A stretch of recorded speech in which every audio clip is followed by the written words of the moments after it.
to the Telegraph, Josh, and some people don't like Sadiq Khan, and they don't like Europeans, so they're going to struggle to pick a side on this one. Oh, it's tricky, isn't it? Yeah, blow for Khan as European drivers challenge the Ulez fine. So these are penalties, they're worth £6.5 million. Now, they are, these French drivers are basically coming together and saying, no, we're not going to pay these fines.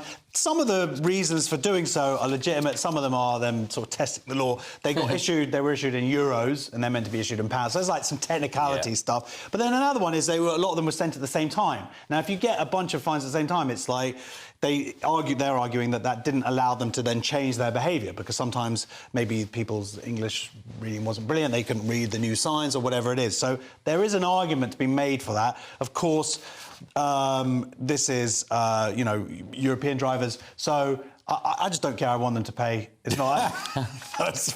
It's fine. But those are valid reasons. We'll see if it goes through or not. But and maybe look, it's free money for London, for the mayor, really. Yeah.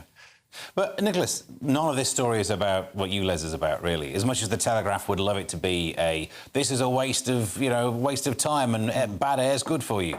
None of that is about that. As Josh points out, a lot of this is just legal technicality. Well, it's a bit, excuse me, more than that, because, well, apart from the irony that Sadiq Khan was very much in favour of the EU, is very much in favour of the EU, his slogan was London is open, and now he's been skinning these poor truck drivers from all across Europe. Oh, those poor truck drivers. Yeah, these are poor truck drivers. Well, I mean, these are working class people. They got trucks, don't they? Oh, yeah. I mean, they're poor now. They've had 100 fines turn up on one day. Yeah, one of them has raked up almost half a million pounds in... he got some about 400 fines in one day, and a lot of them sounds like a pretty bad driver pushed to me. Back. But this is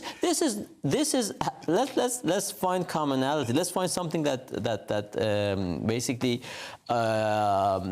brings us together with our fellow Europeans from the continent.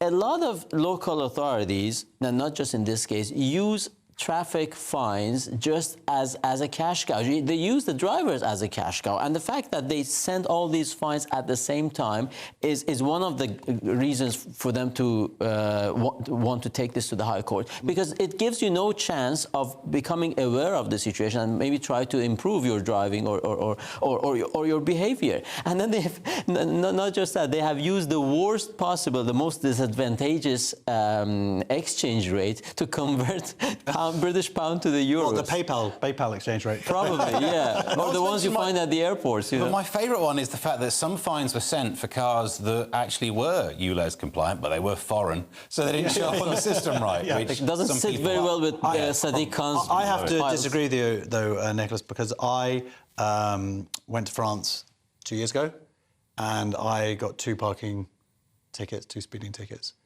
Simultaneously. So, yeah, so what I'm trying to say is I don't care about any of this. So I want that money back in this country.